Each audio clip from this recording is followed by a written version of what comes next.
La semana pasada vimos en Josué capítulo 7, estamos en Josué, en el libro, ¿verdad? Después del Pentateuco, el primer libro de la Biblia, él viene a ser como el libro sexto. Estamos en el capítulo 7 y vimos cómo el pecado que se mantiene en secreto, siempre trae consecuencias. ¿Amén? ¿Recuerda que aprendimos eso? El pecado en secreto siempre trae consecuencias para nuestra vida. Y el pecado en secreto siempre, y esto es muy importante, siempre afecta a los que están a nuestro alrededor. Usted piensa que nadie lo sabe, pero para empezar, Dios lo sabe. Sí. Y aunque Dios lo sabe, y aunque quizás nadie lo sepa, ese pecado de alguna manera está afectando, no está permitiendo que la bendición de Dios esté en su vida y a su alrededor. Es un obstáculo para nuestra vida y aquellos que están a nuestro alrededor. Cuando usted carga un pecado, el pecado usted lo contamina. El pecado, ¿verdad?, nos atrofia. El pecado no hace que veamos las cosas bien, no hace que tomemos decisiones correctas. Todo eso afecta, ¿sí o no?, a los que están a nuestro alrededor. Hoy estaremos en Josué capítulo 8, así que mantenga abierta su Biblia o enciéndala como quiera. Lo importante es que abra su Biblia, que tenga su Biblia ahí, para que nos siga en la palabra de Dios. En Josué capítulo 8 vamos a ver los dos primeros versículos, versos 1 y 2. Le ayudo y se lo pongo ahí en la pantalla. En Josué capítulo 8, versos 1 y 2, dice la palabra del Señor. Jehová dijo a Josué: no temas ni desmayes. Toma contigo toda la gente de guerra y levántate y sube a Jai. ¿Qué vimos nosotros en el capítulo 7 la semana pasada? Que los israelitas salieron arrancando de la gente de Jai. Ahora Dios le dice: levántate y anda a la guerra. ¿Ok? Pero recuerdan qué es lo que había pasado. Se fueron sin Dios. Se fueron sin Dios y lo peor de todo, en pecado. En pecado. ¿Recuerdan el anatema? Ok. Y eso hizo que ellos fueran derrotados, que perdieran esa guerra. Ahora, vamos a ver qué pasó. Luego dice aquí el verso 2. Y harás a Jai y a su pueblo como hiciste a Jericó. Ahora, muchos de ustedes están pensando: ok, vamos a darle 7 vueltas, ¿verdad?, a la ciudad de nuevo. Pero si ustedes leen el resto del capítulo, no fue así. No fue así. Y eso es importante que nosotros lo veamos. Que no fue de la misma manera como se conquistó Jericó, como va a ser conquistado Jai. No fue con 7 vueltas, o con una vuelta diaria, o con 7 vueltas al final. No fue tocando el shofar, no fue gritando.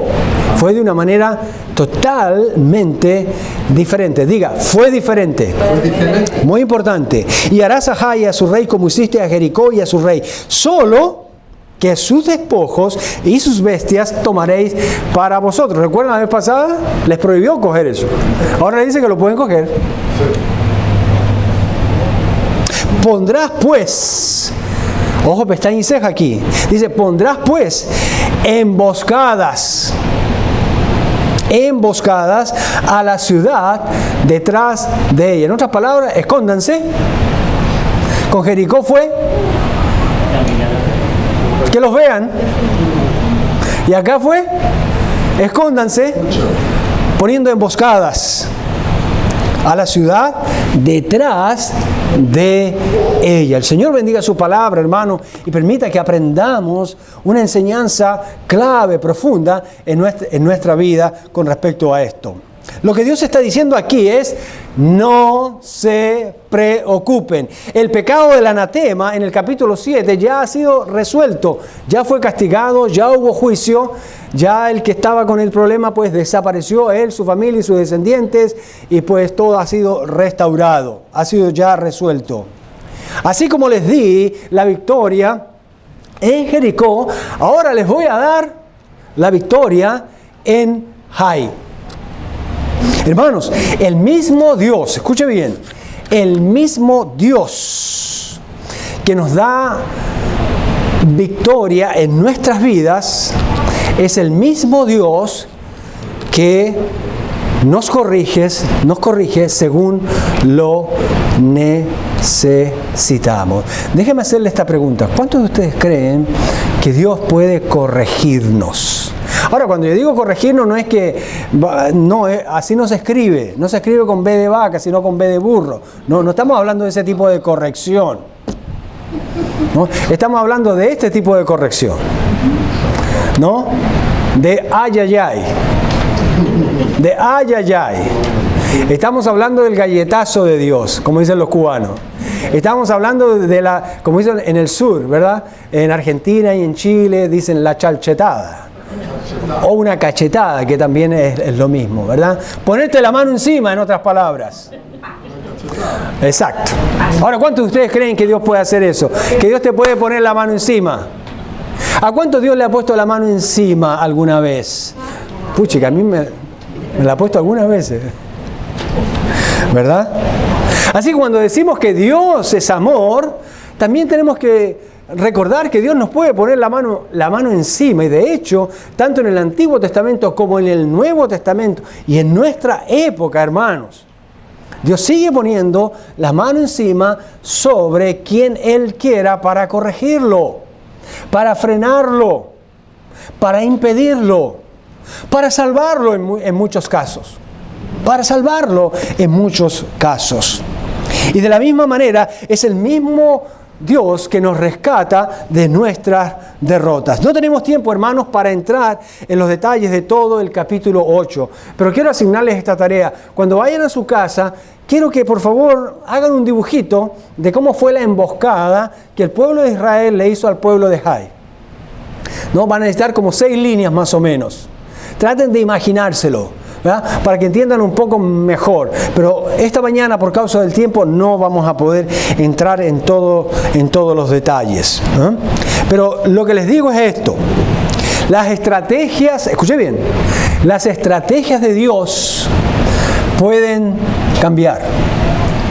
Las estrategias de Dios pueden cambiar. Él puede usar diferentes métodos.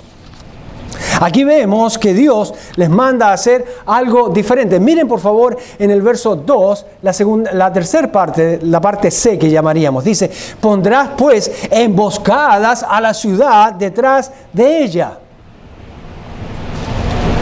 No hubo que rodear la ciudad día a día como en Jericó. Sí. Así fue como conquistaron Jericó, ¿verdad? Pero aquí, ¿qué hay? Hay otra estrategia, aquí hay otro método, aquí hay otra forma de hacer las cosas, aunque la victoria, escuche bien, aunque la victoria sea la misma. Aunque Dios va a dar la victoria. Así es que como Dios da la victoria, no es algo que está en cuestionamiento aquí. El punto es, si nosotros conocemos al Dios que nos da la victoria. A veces nos preocupamos más por los métodos, de cómo tenemos que hacer las cosas, en vez de poner nuestros ojos en quién va a hacer las cosas. Por nosotros y para su honra y para su gloria. Amén. ¿Quién? Diga quién. ¿Quién? ¿Quién es más importante que cómo? Diga cómo. ¿Quién es más importante que cómo? Escuchen, de la misma manera que Dios ha edificado las grandes iglesias o las mega iglesias, no es como estamos edificando nuestra iglesia. Ah, pero pastor, ¿por qué no tenemos esto? Ah, pero pastor, podríamos hacer esto. Ah, pero pastor, ¿por qué? ¿Y por qué? ¿Y por qué? ¿Y por qué? ¿Y por qué?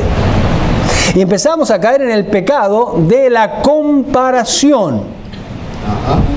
Recuerden que Israel se marcó por el resto de la vida por simplemente compararse. Recuerden que originalmente ellos tenían una teocracia. ¿Qué quiere decir una teocracia? Que Dios era el que gobernaba únicamente y exclusivamente la nación con su palabra, con su autoridad. Él la dirigía a través de sus profetas y sacerdotes. Pero ellos, ¿qué dijeron? Queremos un Dios. Queremos un rey. Y ellos usan la palabra equivocada. Como las otras naciones paganas, que su Dios era el diablo y no Dios. Y Dios les dijo, ok, ¿quieren chocolate? Tomen chocolate.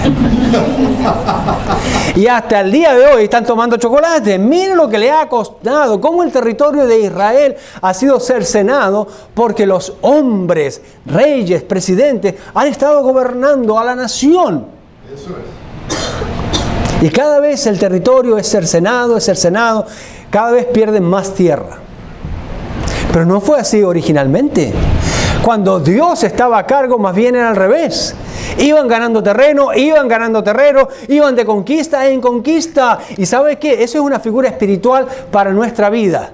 Es exactamente lo que pasa. Cuando nosotros somos teocráticos, cuando nosotros somos cristocéntricos, cuando Dios es el Dios de nuestra vida, Él es la prioridad máxima en nuestra vida, hermanos, vamos de victoria en victoria, de triunfo en triunfo, de conquista en conquista, y no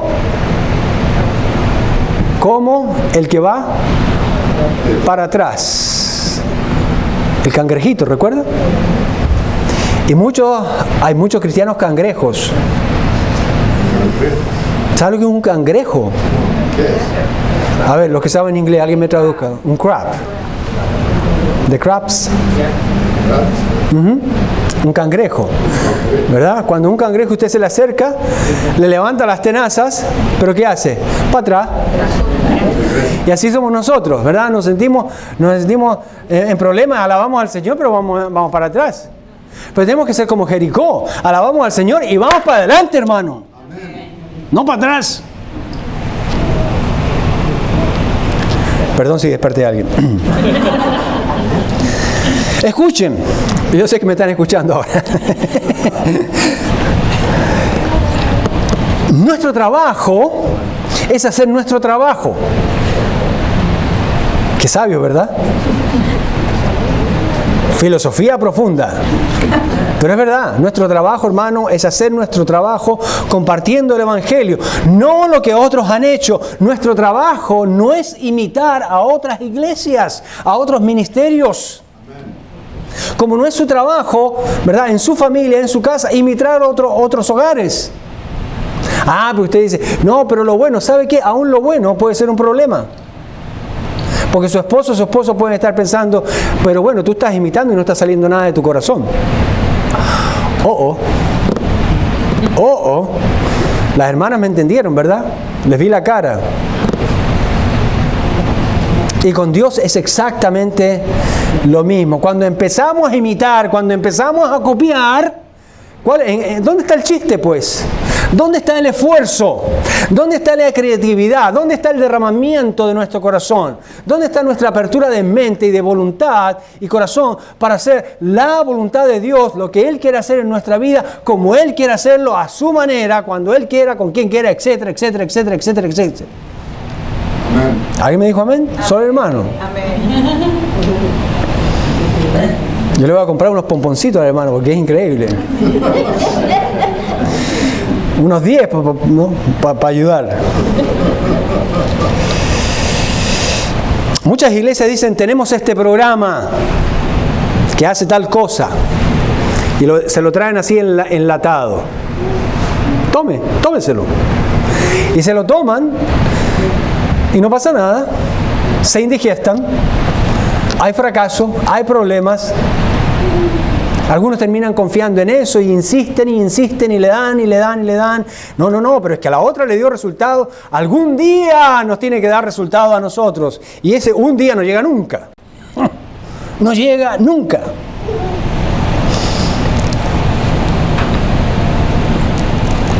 Si Dios los ha bendecido allá, dicen, también lo hará acá. No podemos confiar en los cómo, hermanos. Solo podemos confiar en el trabajo y en la obra de Dios. Al fin y al cabo, Dios es el que da el crecimiento a su iglesia, no somos nosotros. ¡Ay, qué alivio, pastor! Entonces ya no voy a compartir el evangelio con nadie. No. Seguimos haciendo nuestro trabajo a la manera de Dios. Pero realmente Dios es el que va a hacer la obra. Y por lo mismo no vamos a elegir cualquier instrumento para hacer su obra. Vamos a confiar que Él nos provea, que Él nos bendiga, que Él nos ilumine, que Él nos dirija. No es fácil, hermano. No es fácil, porque tenemos estructuras, aún si son religiosas, son más difíciles todavía de romper. No.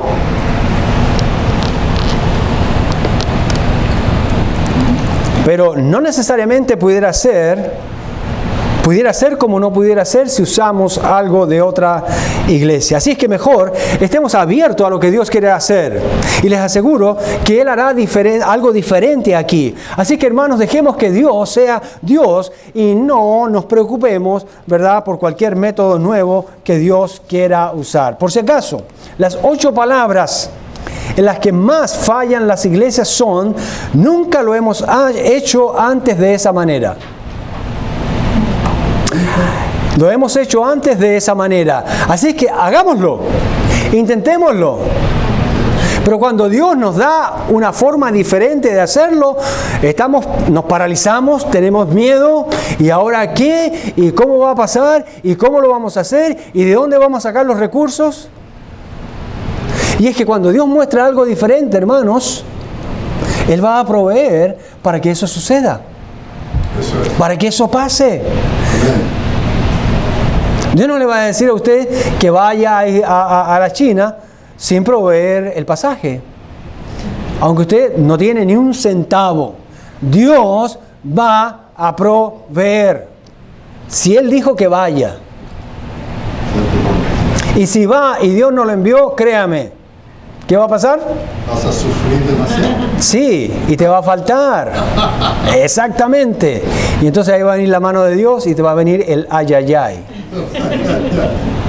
Los métodos de Dios cambian, hermano, pero la personalidad y el carácter y los principios divinos no cambian. Así es que hoy quiero que consideremos cómo Dios hace las cosas cuando Él está edificando a su pueblo, a su iglesia, por su obra, por su mano, sobre nuestras vidas. Cómo Dios maneja nuestra situación y nuestra vida espiritual. Tenemos 3 puntos hoy día para compartir. En primer lugar, el primer hecho que necesitamos tomar en cuenta aquí, en esta historia, es que, número 1, Dios perdona pecados confesados. Sabe que Dios no va a hacer nada. Y de hecho lo vimos el domingo pasado. Todo se para si hay pecado no confesado. ¿Usted quiere prosperar? ¿Usted quiere avanzar? ¿Usted quiere crecer en su relación con Dios y en su vida personal? Dios perdona solamente el pecado confesado. El pueblo de Dios en Josué, como diríamos vulgarmente, la embarraron con tomar del anatema. Pero una vez que el pecado fue resarcido, que fue aclarado, enjuiciado por Dios, ¿Dios qué hizo? Dios los perdonó y les dio un nuevo comienzo. Les dio un nuevo comienzo. Ahora la pregunta es, ¿por qué? ¿Por qué Dios les dio un nuevo comienzo? Usted me dice, sí, porque Dios los perdonó. Sí, claro, por supuesto. Porque esa es la naturaleza de Dios. ¿Cuál es la naturaleza de Dios? La naturaleza de Dios es perdonar el pecado cuando alguien lo pide, cuando alguien lo confiesa. Y esto es una gran noticia para cada uno de nosotros. Así que yo quiero que en su mente usted esté pensando en algún pecado que no ha confesado todavía o que ha confesado mal. Si usted tiene garantía de que lo van a perdonar, usted dice toda la verdad. Pero usted no tiene garantía de que lo van a perdonar, usted echa un cuento. Usted echa un cuento para que lo perdonen, para restaurar la relación. Lo cuenta a su manera, ¿verdad? Pero si usted tiene confianza en la persona y le dice, ¿sabes qué? Mira, pasó esto, y sabe que esa persona lo va a perdonar, usted hasta como que le agrega demasiados detalles y tiene que tener cuidado con eso. Pero a veces con Dios no hacemos eso. Sabemos que Dios nos perdona, pero no le decimos toda la verdad de la verdad. Le decimos la mitad de la verdad, le decimos un cuarto de la verdad. Solamente le decimos algo así como rápido para salir rápido del problema, para quitarnos la culpa, para quitarnos el cargo de conciencia rápido de encima. Porque eso molesta, ¿o no? Claro que molesta, ¿no? Amarga el estómago, da úlcera, hace subir la presión, daña los riñones, le puede dar un derrame cerebral, hermano. Pero mientras usted más se lo cuente al Señor, mientras más vomite toda esa basura, se deshaga de todo eso, usted va a estar en paz, en completa paz que Dios siempre da cuando confesamos y nos arrepentimos de nuestros pecados en la mejor manera. Ahora, muchas personas piensan que Dios es un Dios amargado. Aún los cristianos, ¿saben? Que Dios es un Dios amargado y que guarda resentimiento. Que te las guarda, te las guarda, te las guarda. Bueno, pues si usted no quiere que Dios se las guarde, confiese, confiese, tan simple como eso, ¿no? Pero si confesamos nuestros pecados, la palabra del Señor nos dice que Él es fiel y justo para perdonar todos nuestros pecados, toda nuestra injusticia y toda nuestra maldad. ¿Saben cuál es la maldad? La maldad es lo que está detrás del pecado, lo que nos motivó, la cosa mala que nos empujó a hacer el pecado. Aún eso, la intención, la mala intención, esa es la maldad, la intención mala, morbosa que hubo detrás del pecado, aún esa el Señor la quiere perdonar. No solamente Dios te perdona el pecado, o sea, el hecho malo, sino la intención que hubo detrás del pecado. ¿Cuántos saben eso? Ahora, ¿cuánto le pedimos perdón al Señor por nuestras malas intenciones? Señor, te pido perdón por mi pecado, ¿no? Le pegué a tal persona, le ofendí, le dije una mala palabra, pero no hablamos, ¿verdad?, de qué es lo que había detrás. No le decimos, Señor, la verdad es que yo estaba endiablado, la verdad es que yo estaba muy enojado, la verdad es que yo quería mangar, la verdad es que yo me quería matarla. No, eso no se lo atrevemos a decir al Señor porque pensamos que la mano de Dios nos va a caer encima. Pero ¿sabe qué? Es mejor confesar que no confesar, porque si usted no confiesa, entonces sí le va a caer la mano de Dios encima. Es al revés, como la mayoría de nosotros pensamos. ¿Cuántos tienen fe en Dios? Amén. Ok, ¿cuántos tienen confianza en Dios? Amén. Veamos si es verdad. Porque a veces tenemos fe en Dios, pero no tenemos confianza para decirle todas las cosas a Dios. Pero si usted tiene fe en Dios, tiene que tener igualmente confianza en Dios para abrirse con Él. Sí. Mire, Él no lo va a rechazar. Sí, a Dios no le gusta. No le gusta el pecado. Él es un Dios santo. Pero Él prefiere que usted se lo diga, que usted tire toda esa basura a Él, que a eso Él no lo contamina. Sí, eso Él no lo puede ver, no le gusta. Pero Él sabe que peor es para usted quedarse con eso. Ese es nuestro Dios. Ese es el Dios de la Biblia. Ese es el bienestar espiritual y la mayor bendición que Dios quiere para cada uno de nosotros. A lo mejor usted piensa que el Señor, ¿verdad?, por fracasar, ha terminado con usted, por traicionarlo. Bueno, bienvenido al club de los que hemos fallado. Quiero decirle que el Señor no ha terminado con usted. A lo mejor usted piensa que le ha fallado al Señor en una manera irreparable. Y tiene el sentir de que Él ya ha terminado con usted, se acabó, ya no hay nada que hacer. Entonces, bueno, usted ya guarda su Biblia, ya no ora más, ya no se reúne con los hermanos de la iglesia, deja de asistir al estudio bíblico de los miércoles, deja de asistir al culto dominical y ya pues no lo vemos, se desaparece. Pero Él no ha terminado con usted más de lo que ha terminado con los israelitas que pecaron contra Él. Miren, nuestro Dios es un Dios de segundas oportunidades. ¿Cuántos saben eso? Él es un Dios de gracia, de misericordia, de perdón y fidelidad. La Biblia dice que aunque nosotros fuéramos infieles con Dios, Él permanece, se mantiene. ¿Qué cosa? Fiel. Porque si Dios no fuera fiel con nosotros, pues al primer acto, al primer intento de infidelidad nuestra, moriríamos. Dejaría de salir el sol para nosotros, dejaríamos de respirar, no habría un plato de comida, no abriríamos los ojos a la mañana siguiente. Pero cada día Dios es fiel, aunque le seamos infieles. Ahora, no abuse de eso. Pues usted abusa de eso, entonces ya sabemos, ay, ay, ay. Entonces le puede caer la mano de Dios encima. O Dios a veces es tan bueno y misericordioso, hermano, que no nos tira así, ¿no? A matar, como decimos, ¿no? Simplemente viene y nos coge del brazo así suavecito. Y nos jala para el lado de Él. Y nosotros andamos como medio distraídos. ¿Qué? ¿Me está llamando, Señor? Sí. Entonces, como no entendemos, entonces Él viene y nos hace así, mire. Un pequeño apretoncito. ¿No? Sino que a veces esos apretoncitos como que el Señor se los aguanta un poquito. Sí. ¿Verdad? Y usted se empieza a poner colorado, rojo. Usted empieza a sentir que le empieza a faltar la respiración, así como cuando a uno lo están ahorcando, ¿verdad? Y uno dice, Señor. Y entonces, ok, ya Dios logró su atención, entonces lo suelta. Pero como Él lo suelta, usted sale corriendo. ¿Alguien me puede explicar por qué somos así?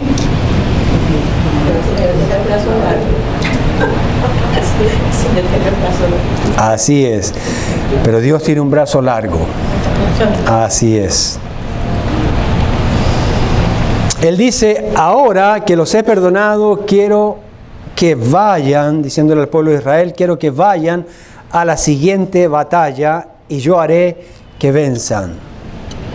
Ahora que los he perdonado, eso es exactamente lo que pasa en nuestra vida. Una vez que Dios nos ha perdonado, nos tiene listos, hermanos, para entrar en el siguiente nivel espiritual, en la siguiente oportunidad de fe para crecer en los caminos del Señor. Hermano, hermana, no se la pierda. Amén. Dios no quiere que se quede parado en la esquina. Porque si no van a pensar que es una cámara de observación y de vigilancia. Dios no nos ha llamado a ser el policía del mundo a los cristianos.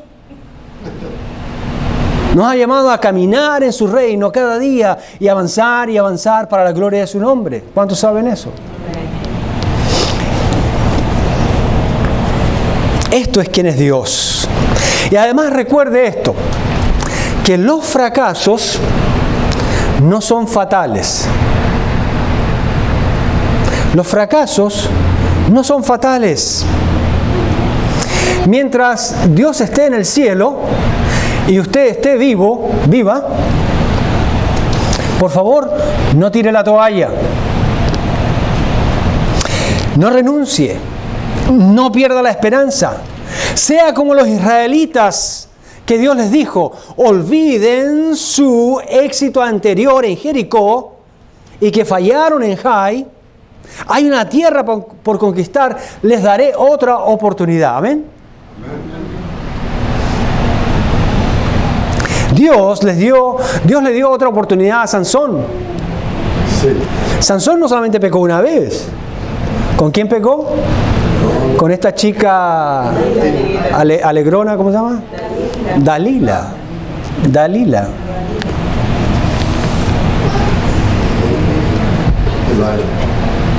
Y aunque él quiso evadirla mintiendo, usted analicen la estrategia de Sansón, cómo él trató de zafarse del pecado y cada vez se fue metiendo más en la cueva del pecado, en la trampa.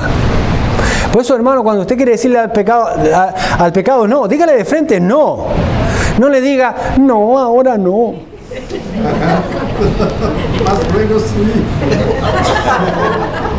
Eso es lo que está diciendo en el fondo, eso es lo que está diciendo. No, ahorita no, dice, no.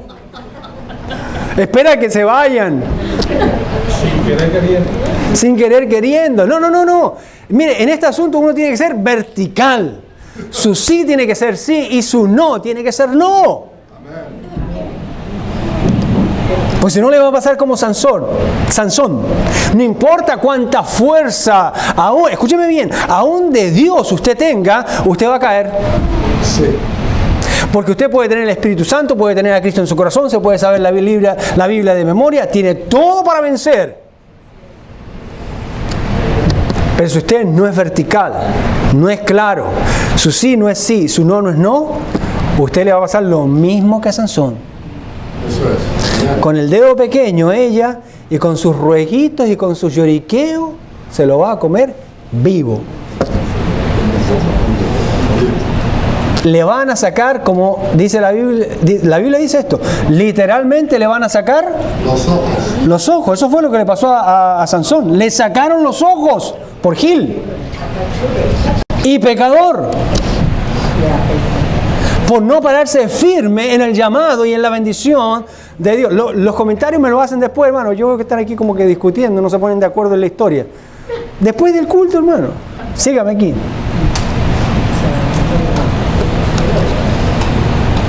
Pero Dios le dio otra oportunidad a Sansón. ¿Recuerdan? Aunque estaba preso, aunque lo maniataron, lo pelaron, porque el voto nazareno era que en el cabello largo estaba su fuerza. Por ahí escuché un pastor que dice, no, que hay que dejarse el pelo largo. No. Tampoco así. El punto es este. Lo amarraron. Bueno, él pidió. Porque lo iban a matar de todas maneras. Le dijo, Dios, pequé contra ti. Pero, aunque sea esta última vez, quiero hacer tu voluntad. Y él mismo pidió ser amarrado a las columnas del templo de los dioses paganos que habían. Y Dios tuvo misericordia de él. Aunque murió, mire. Aunque murió por hacer la voluntad de Dios. El problema es que quedó registrado, hermano, la parte mala. Porque una cosa es morir por hacer lo correcto y otra cosa es después de haber cometido muchos errores, de haberle embarrado mucho, ¿verdad? Igual morir. Todos vamos a morir. Pero finalmente dijo, voy a usar mi mejor oportunidad. Y se agarró con esas cadenas con que los pusieron de las dos grandes columnas que sostenían lo principal del edificio, y dice que las empujó. Y todo el edificio cayó sobre él. El asunto es que en los mezaninis, ¿verdad? Y en los pisos del edificio estaba la mayor cantidad de la gente en sus orgías, en su relajo, haciendo todo lo que estaban haciendo, todo lo malo que ellos podían hacer. Y la Biblia nos dice que casi todos murieron. Y que Dios se vengó así con Samson. Dios le dio otra oportunidad a Pedro. Pedro que negó 3 veces al Señor. ¿Y qué dijo él? Señor, yo nunca de los nunca jamás te voy a negar. Señor, tú eres el único en mi vida. Y antes de que cantara el gallo, cantó él primero, negando al Señor. Sin embargo, en la resurrección, ¿qué pasó con Pedro? El Señor lo perdonó y le asignó ministerio a su vida. Así que aquí aprendemos una lección, igual que Sansón. No importa si usted le ha fallado al Señor. Usted si aprendió su lección para no fallarle al Señor, para serle fiel a Él, siempre hay una oportunidad para seguir creciendo y para seguir sirviéndolo. Amén. El apóstol Pedro, ya en la resurrección, después que el Señor lo ha perdonado, es usado por el Señor en la primer predicación de la iglesia, la primer predicación masiva, y se convierte en más de 5.000 personas a Cristo. Sí. Dios es un Dios de oportunidad. Y yo estoy contento de que Dios me dé otra oportunidad a mí cada día. Y espero que usted está contento y contenta de que Dios le da una oportunidad cada día. Amén. A pesar de que no hemos confesado todo, mire. Que por ahí tenemos, aunque sea un anatema chiquitito guardado. Ya, pues bótelo. Si usted está entendiendo el mensaje, empieza a limpiar su casita física, en la que usted vive, y esta. Las dos. Lamentaciones capítulo 3, miren, me encanta este versículo. Nos dice: por la misericordia de Jehová no hemos sido consumidos, porque nunca, miren, nunca decayeron sus misericordias. Nuevas son cada mañana. Grande es tu fidelidad. Verso 24. Mi porción es Jehová. ¿Quién es su porción? El desayuno de esta mañana, el lunch del almuerzo, la cena de esta tarde, Jehová. su trabajo, el cantante, el político, el gobernante. ¿Quién es su porción? ¿Su mamá? ¿Su papá? ¿Su hijo? Sí, porque algunos le decimos a los hijos tesorito. ¿Cuál es su porción? A otros le dicen al esposo o la esposa, tesorito, tesorito. Sí, porque hay que conjugar bien. Pero aquí dice el profeta, mi porción. Ahora, cuando nosotros pensamos en porción, siempre pensamos en un pedacito.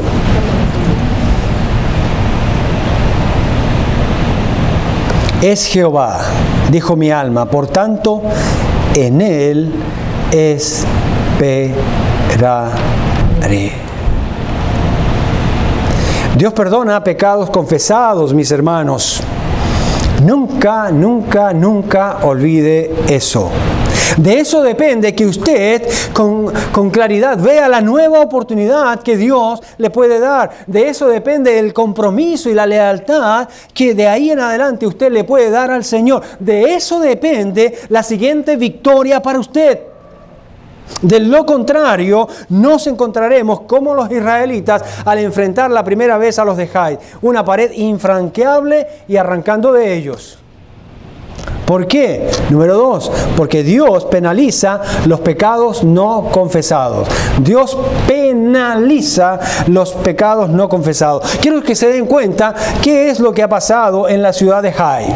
Vamos a leer los versos 24 y 25 de este capítulo 8. Dice ahí: y cuando los israelitas acabaron de matar a todos los moradores de Jai, en el campo y en el desierto a donde los habían perseguido, y todos habían caído a filo de espada, hasta ser consumidos todos los israelitas, volvieron a Jai y también la hirieron a filo de espada.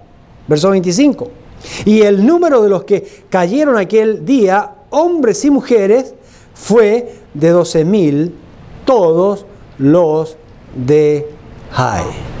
Ahora, si ustedes recuerdan, y cuando estudien en su casa el capítulo 8, Dios dijo, vayan todos contra Jai. Y mandó 30,000 hombres. O sea, los israelitas eran más. Yo les pregunto, ¿por qué? Si Dios podría, con menos, dar una victoria total. De hecho, lo hizo así en Jericó. Pero ¿por qué manda a todos? Pone 5,000 acá, pone 5,000 allá, y los embosca. Y los atrapa. ¿Qué es lo que Dios quería hacer con Jai? Lo acaba de decir aquí. Que fueran destruidos, ¿cómo? Completamente, totalmente. Dios quería asegurarse de que no quedaba, como decimos, ¿verdad? Mono parado, no quedaba nadie en pie. Que todos se desaparecieran. Que toda la gente de Jai moría. Y usted dice, ay Dios mío, o sea, como que me cuesta aceptar a un Dios tan irascible. Bueno, ya vamos a hablar de esto. Déjeme hacerle esta pregunta. ¿Es la naturaleza de Dios? A ver si nos podemos poner de acuerdo un poquito. ¿Es la naturaleza de Dios castigar el pecado? Sí. ¿Sí? Sí. 3 nomás están de acuerdo. No me hagan asustar, pues, hermano. ¿Es la naturaleza de Dios castigar el pecado? ¿Sí o no? Sí. Sí, pues. Ahí está el problema, ¿sí ve? Parece que no estamos muy seguros. Mire, tenemos que estar bien seguros con respecto a esto, hermano, porque cuando Dios nos castigue, cuando Dios lo castigue, cuando Dios me castigue, yo tengo que estar seguro que fue Dios el que me castigó. Amén. Y si yo entiendo que Dios me puede castigar, entonces yo no voy a estar quejándome contra Él, reclamando contra Él y tratando de mirarlo como un ser injusto, como un Dios malvado e injusto. No, Señor, tú eres justo, tú me amas y porque me amas y eres justo y eres santo, me has castigado por mi bien. Amén. Pero si usted no tiene clara la película de que Dios puede castigar, entonces usted no va a aprender nada cuando Dios le haga yayay. Cuando Dios ponga su mano, usted no va a corregir, usted no va a hacer ningún cambio en su vida. Se va a mirar como una víctima nada más. Y hermano, tenemos que tener cuidado porque los latinos, como somos víctimas de tantas cosas, desde nuestra historia, a cómo vivimos, y si estamos aquí, y aquí es fácil, ¿ah? Como extranjero, soy víctima de esto, y soy víctima de esto, y soy víctima de esto, y soy víctima de este otro. Y entonces, el victimario lo único que quiere que lo ayuden, quiere que lo ayuden, ¿verdad? Quiere que le den la comida en la boca, y uno nunca sale para adelante cuando Dios quiere levantarnos y ayudarnos a caminar. Es peligroso, hermano, caer en esa trampita.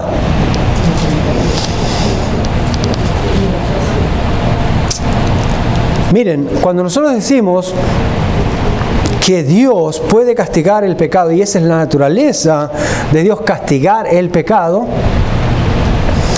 aunque a alguien le suene duro, aunque a alguien le suene fuerte, esto es lo que va a hacer que muchas personas reaccionen y se vuelvan a Dios. Pensemos en esto. La hermana está ahí con la bebita.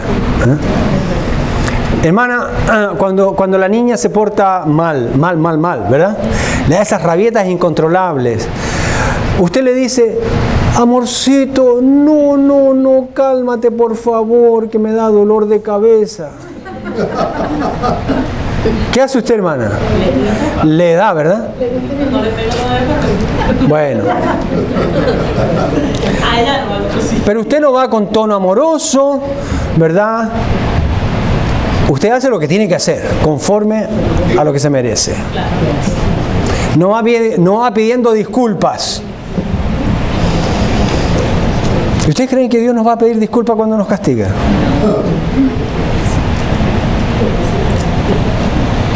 Pobrecito de nosotros si pensamos eso.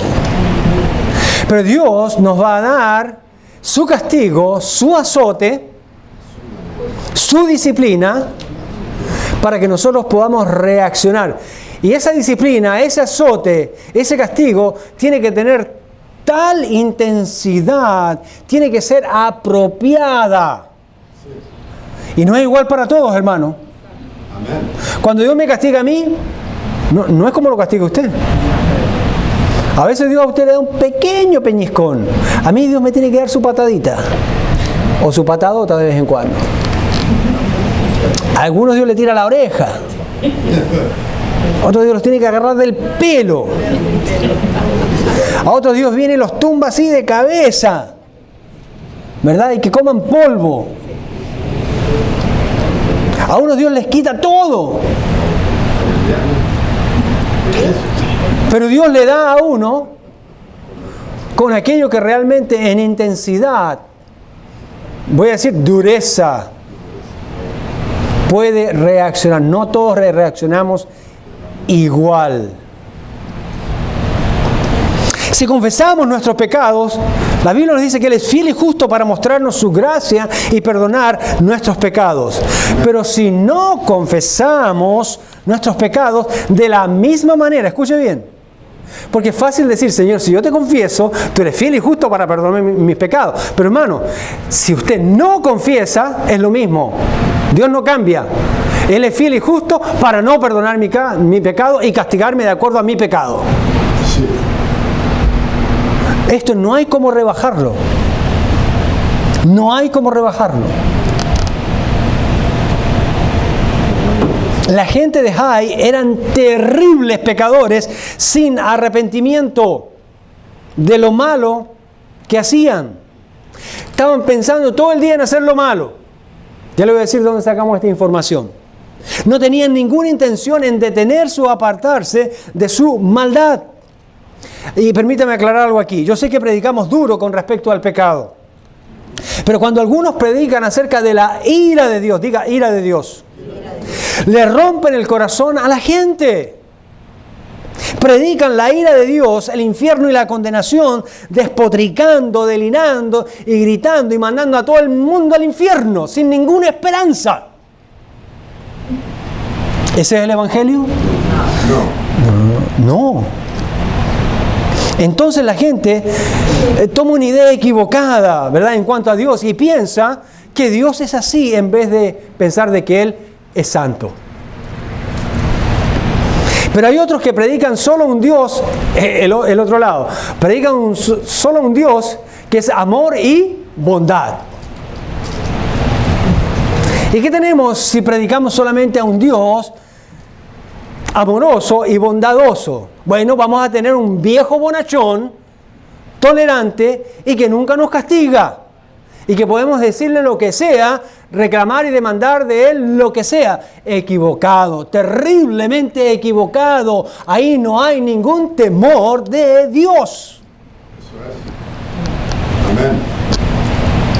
Pero sí, nos enamoramos también de ese Dios que puede manifestar su ira, pero también su amor y su gracia. Y la gente, ¿verdad?, debe saber esto, de que Dios también es un Dios de juicio y de ira, como un Dios de amor y bondad. Dios es grande y temible. Dios es amor y misericordia. Pero Él lo quiere a usted en el cielo y por eso le ha hecho un camino por medio de Jesucristo. Regresando a nuestra historia. Algunos piensan que el Dios que le hizo hacer eso a Jai, ¿verdad?, que destruyeron a toditos, 12,000 quedaron todos muertos y bien muertos. Se aseguraron de que todos estuvieran realmente muertos. Muchos piensan que el que hizo eso es un Dios cruel. Cruel. Pero usted no se puede imaginar lo impío y lo malos que eran los habitantes de Jai. Hay un comentarista bíblico muy bueno, él es el pastor Dr. John Wilder, que escribió acerca de ellos. Y él los describió de esta manera, en la investigación que él hizo, una investigación de años, antropológica, sociológica, religiosa, de lo que sea. Encontraron esta información, miren, y le la resume de esta manera. Dice, esta gente, los de Jai, o amalecitas, que vienen a ser los mismos, o canaanitas, que son los mismos, se gozan en oprimir a la gente que son indefensas. O sea, no son bravucones con el que es bravucón, no. Con el débil, con el enclenque, con el pobre, con el miserable. A ellos le caen encima, imagínense. Sus guerras son en base a emboscadas contra débiles ancianos y necesitados. O sea, no era contra otros soldados. Ellos torturaban a sus cautivos cortándole la cabeza, colgándolo de sus extremidades, y aquí no puedo entrar en detalles, sacándole sus dientes y con garfios sacándole los ojos. Perdón, pero así era. En vivo y en directo, no es que estaban muertos. Las mujeres eran tratadas, todas las mujeres, aún sus propias mujeres, eran tratadas como esclavas sexuales. Y a los niños, aún sus propios niños, los trataban como esclavos y los sacrificaban a sus dioses. Quemaban ciudades y destruían los objetos sagrados del pueblo de Dios. Mutilaban los cuerpos de sus cautivos. Mientras un hombre viviera, un ser humano estuviera vivo, lo estarían cortando en partes y sacándoles pedazos de carne de diferentes partes del cuerpo hasta que ellos se burlaran del Dios de Israel. Ese tipo de gente eran ellos.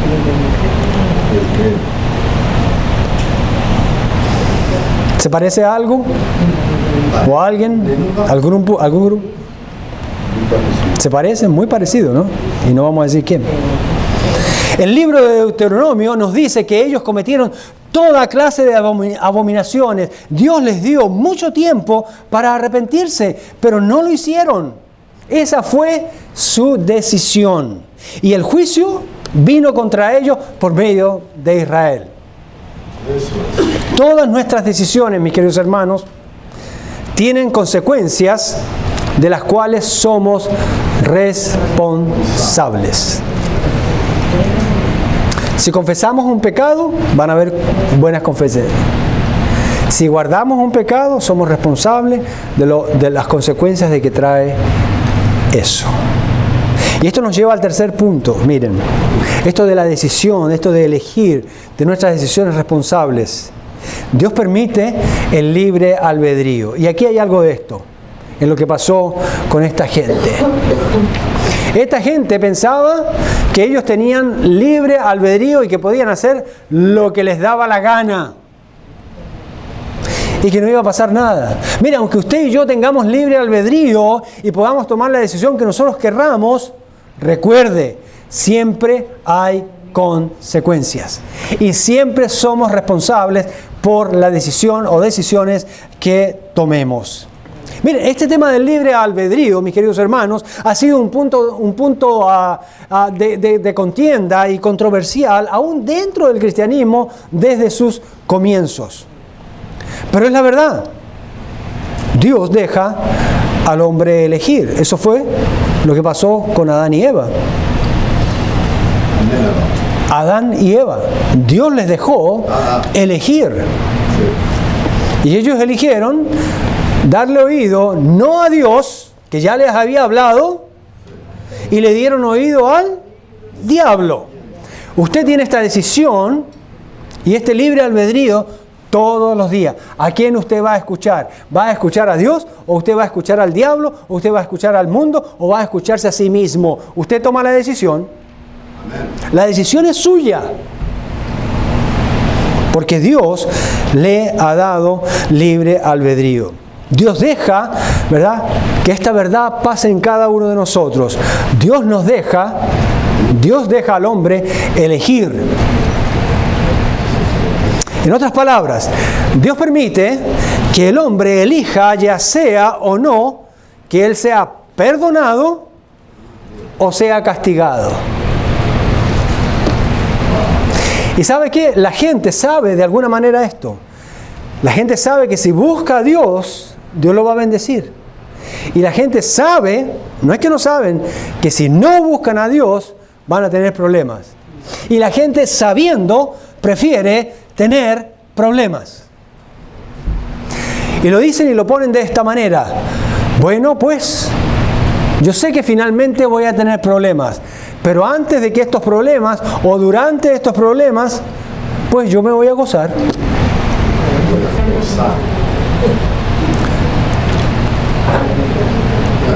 Hay un dicho que dice: sarna con gusto no pica. O no mortifica. Sí, hermanos, porque el pecado es sabroso, es delicioso. Y la gente prefiere eso. Prefiere pecar con tal de tener un momento de gozo, de satisfacción. Aunque después, ya sabemos, Y hace lo mismo la gente contra Dios. La gente prefiere irse al infierno antes de ir al cielo. No quieren sacrificar nada aquí. Total, dicen, a mí qué me importa. Tuve una vida, ¿verdad?, de gozo. Total, allá en el infierno no me voy a dar cuenta. Pero la Biblia dice que el fuego del infierno es más fuerte que el fuego de aquí. El fuego de aquí se puede extinguir. El fuego de allá es moral y espiritual y no se puede extinguir nunca.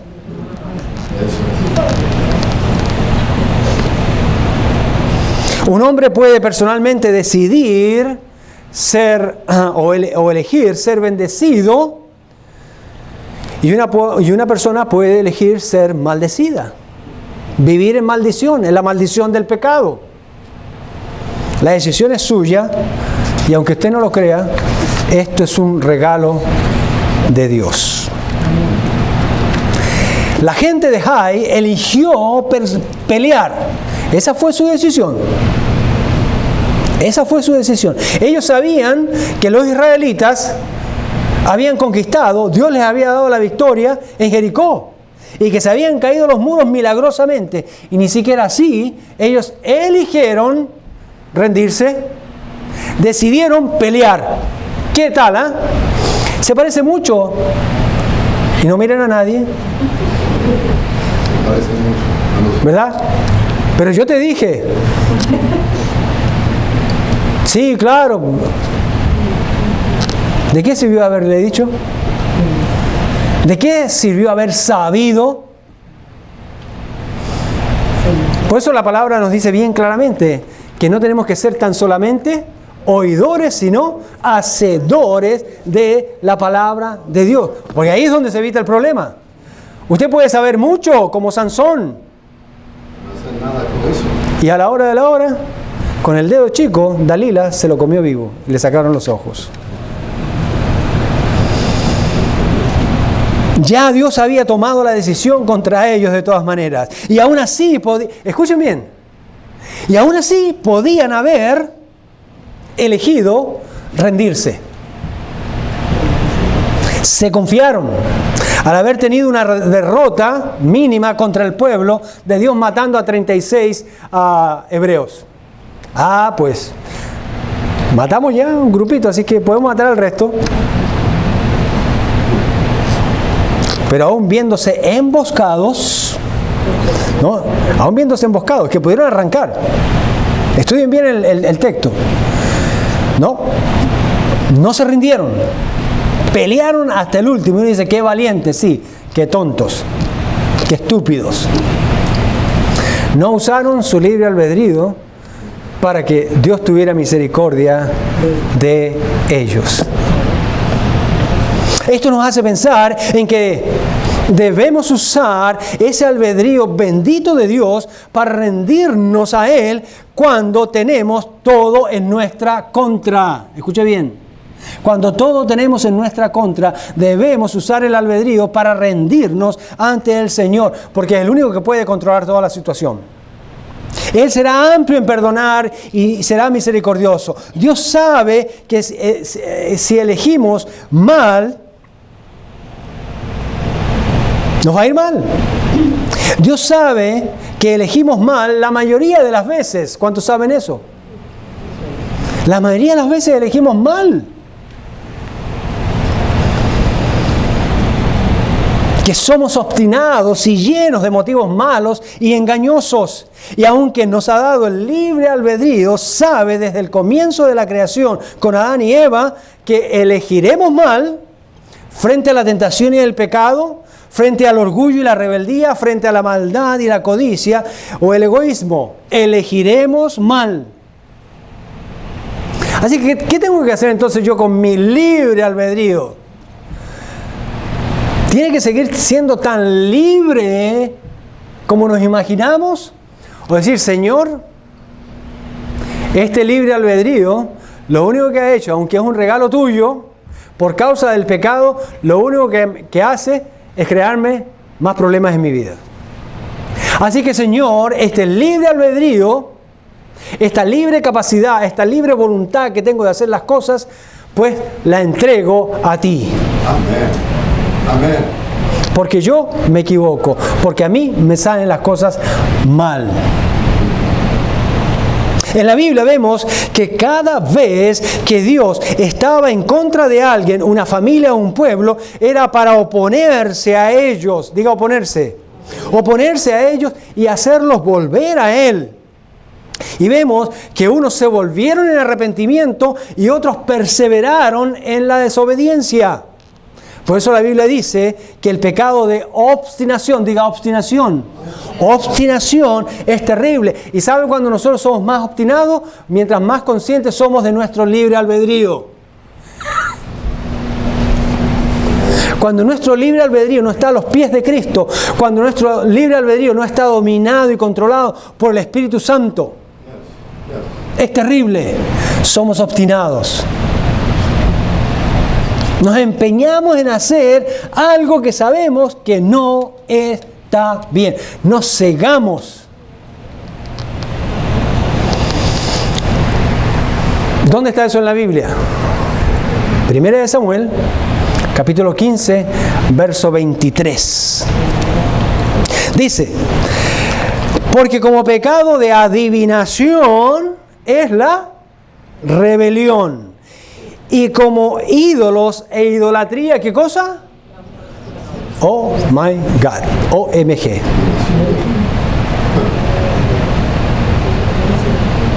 Aquí es comparado el pecado de la obstinación a ser un idólatra, a tener un Dios falso.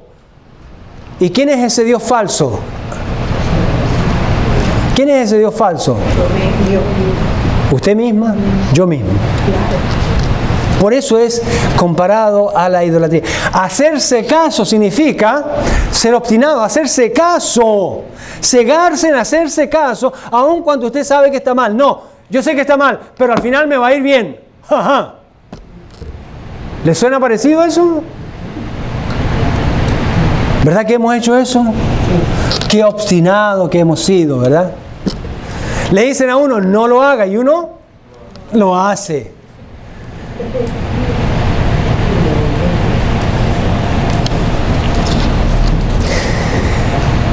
Por cuanto tú desechaste, dice, la palabra de Jehová. ¿Cuál es el remedio a la obstinación? Lo contrario que está diciendo ahí. No desechar la palabra del Señor. No hacerse caso a sus pensamientos, no hacerse caso a sus corazonadas, no hacerse caso a su sabiduría, a su experiencia, a usted mismo.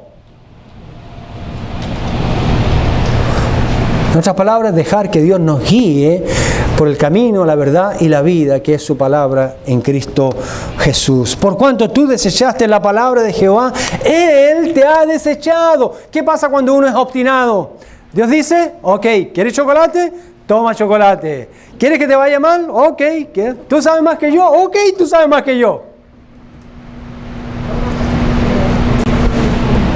Y nos deja.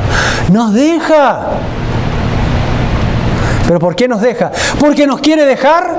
No, hermano, Dios no nos quiere dejar. Dios no nos quiere abandonar. Somos nosotros los que lo hemos dejado. Nosotros hemos querido. Nosotros tomamos la decisión de dejarlo. ¿Y eso es bueno o es malo? Eso es asqueroso a los ojos de Dios, que es santo. Y aunque sea asqueroso, aún así Él puede perdonarnos y tener misericordia de nosotros si nos volvemos a Él. Amén.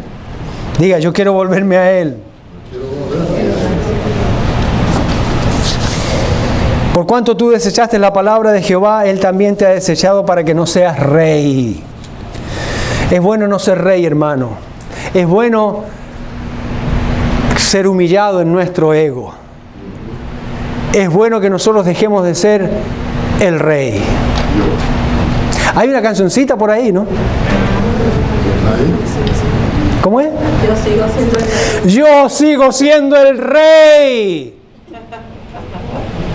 Hermano, ahí hay una herejía subliminal. ¿Sabe por qué? Porque cuando usted viene a los pies de Cristo, usted ya no es nunca más el rey. Ahora usted es el siervo del rey. Usted cogió su libre albedrío, el señorío suyo de tomar decisiones y las trajo a los pies de Cristo. Señor, con temor y temblor, yo no puedo tomar decisiones correctas. Guíame, por favor. Ten misericordia de mí.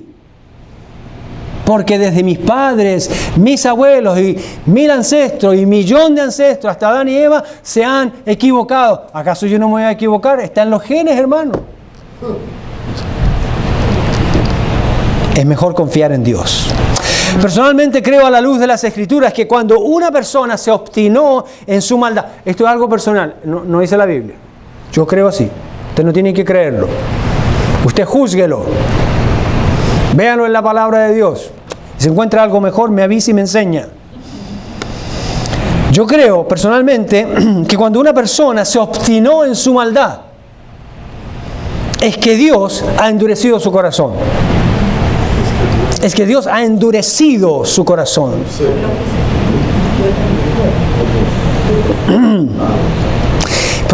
Probablemente esa persona, esto es duro de decirlo, a mí me parte el corazón, porque yo lo veo, hermano.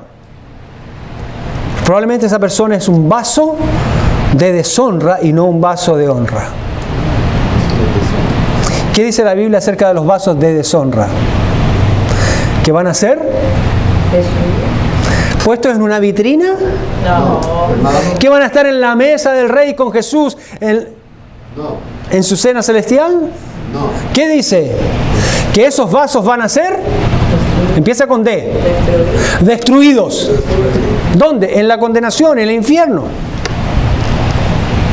Cuando usted vea un vaso en deshonra, cuando usted vea una persona obstinada, empiece a orar por esa persona.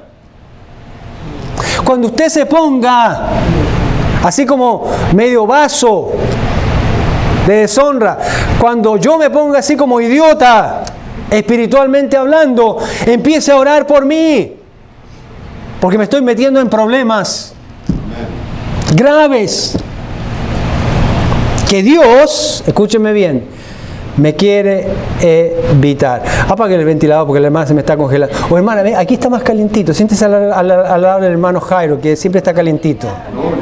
No, abrácelo, hermana. No se va a poner celosa la hermana.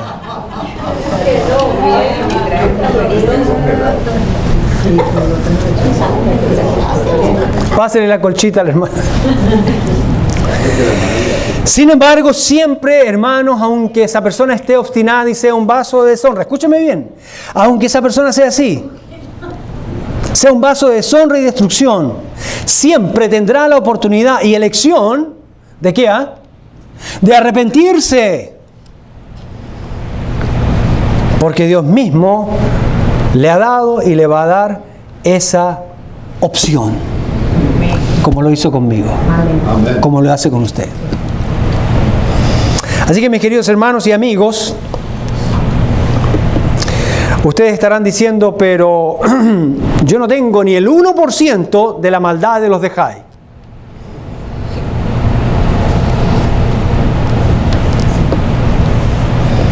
Esto puede ser correcto. Pero recuerde que por un solo pecado, quedó toda la humanidad bajo condenación. La Biblia dice en Hebreos capítulo 3, verso 13, al final, dice, para que ninguno de vosotros se endurezca por el engaño del pecado. Yo le agregaría, para que ninguno de vosotros se endurezca por el engaño del pecado, como los dejáis. Pues cada uno de nosotros nos podemos endurecer igual que ellos y peor, hermano. Dios nos libre, Dios nos guarde. Para que ninguno de vosotros se endurezca por el engaño del pecado. El pecado engaña nuestro libre albedrío, lo entorpece, lo convierte en una estupidez que no sirve para nada y deshonra el nombre del Señor. Por eso es mejor confiar en la voluntad del Señor. Es mejor confiar en la sabiduría de Dios, en su palabra. ¿Alguno tiene falta de sabiduría, dice Dios? Pídala y se la voy a dar abundantemente y sin llamarle la atención. ¿Qué más? Es que mi libre albedrío nunca va a poder estar a ese nivel. Mi libre albedrío es animal, diabólico, mundano, pagano, sucio. Pero la sabiduría de Dios es buena, honesta, santa, de excelente reputación y de gran ayuda para nuestras vidas. Déjeme hacer esta pequeña pregunta. ¿Hay algún pecado confesado que usted no cree que Dios, escúcheme bien, algún pecado confesado que usted no cree que Dios le ha perdonado? Bueno, sí, yo lo confesé, pero la verdad es que no estoy seguro. Bueno, si eso es así, arrepiéntase. Eso es todo lo que le falta. Porque si uno pide perdón, ¿verdad? Y se arrepiente de verdad, Dios lo va a perdonar, usted va a tener paz. Su culpa va a estar libre y va a dormir bien. Si usted no está seguro, es que no se arrepintió. Amén. ¿Hay algún pecado no confesado? Escuche bien. No confesado que está trayendo el castigo, el juicio, la maldición de Dios, la mano de Dios en contra de su vida. Arrepiéntase. Arrepiéntase. ¿Está usted cargando o practicando algún pecado de obstinación y con obstinación? Arrepiéntase. Arrepiéntase. Arrepiéntase. Esta palabra ya no se escucha en las iglesias. Arrepiéntase. Sí. Solamente le dicen, gócese. Gócese. Espere la prosperidad de Dios. Reclámele a Dios. No. La Biblia dice, arrepiéntete. Y los primeros que tenemos que arrepentirnos somos nosotros los cristianos, hermano. Porque entendemos exactamente la diferencia que hay entre remordimiento, que eso son lágrimas de cocodrilo nada más, y arrepentimiento. ¿Quiere usted entregar su libre albedrío para que sea Dios quien le ayude siempre a elegir correctamente? ¿Cuántos de ustedes se dieron cuenta esta mañana que su libre capacidad de elegir no es tan buena? Que no es buena. No solamente que es mediocre, sino que es muy mala y que está cargada de pecado. Y que necesitamos confiar en el Señor. Amén. Oremos. Señor y Padre, te damos gracias por tu palabra. Bendícela y prospera en nuestras vidas.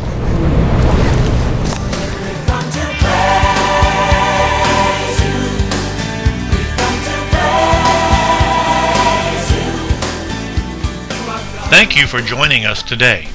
For more information, visit our website at www.lhcfl.com. Visit us on Facebook or get the ChurchLink app from the App Store. Again, thank you, and we hope to see you in service soon.